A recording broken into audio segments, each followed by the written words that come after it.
اليوم مصالح الرقابة والتحسيس لمديرية التجارة بولاية بشار على موعد مع جولة تفتيش لمحلات الحلاقة الرجالية، وهذا من أجل التحسيس حول الأخطار الناجمة عن انعدام قواعد النظافة، مما قد يتسبب في انتشار العديد من الأمراض المتنقلة المؤذية الخطيرة.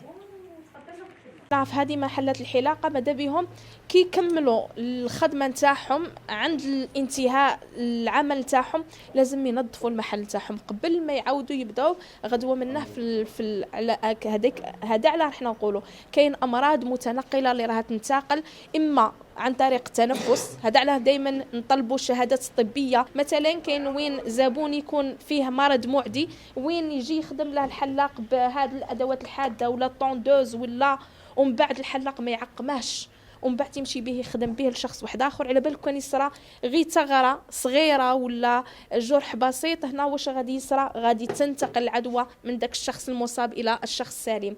نظافه المحل لازم تكون هذه واجبه وضروريه. الكثير من الحلاقين يستعملون مواد تجميل وترطيب الشعر مجهوله الهويه، خاصه مادتي الكيراتين والعقده التي تشكل خطرا على فروه الراس.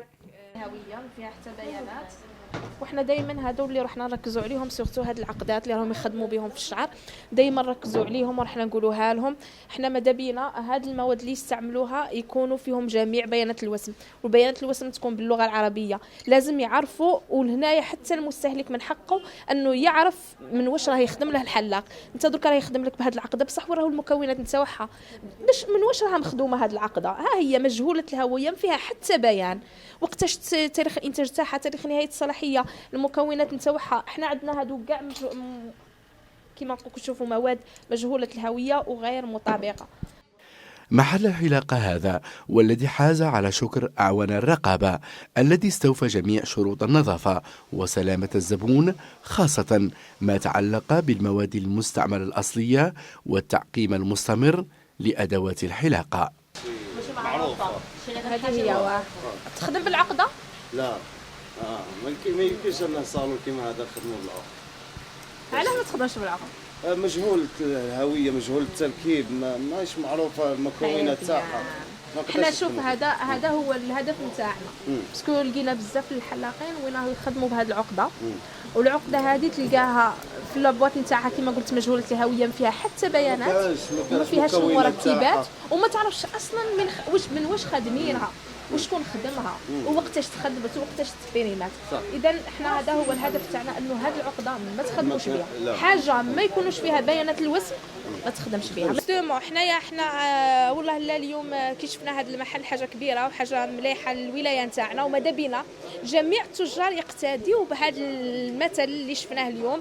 تاجر اللي يكون يعرف جميع الشروط اللي لازم تطبق داخل المحل نتاعه، من حيث المواد اللي يخدم بها لازم تكون دائما فيها بيانات الوسم، ما تكونش مجهوله الهويه، ولا من حيث نظافه المحل وجميع شروط النظافه والنظافه الصحيه، ومن حيث الشهاده الطبيه للعمال باش يتاكد من السلامه الصحيه تاعهم. هذه حاجه مليحه للولايه تاعنا وللمحل تاع هذا التاجر. إن الحلاقة الآمنة تتطلب الانتباه إلى شروط النظافة والرقابة المستمرة للأدوات المستعملة حتى يتمكن من تقديم خدمة لائقة بالزبون تقيه من جميع المخاطر.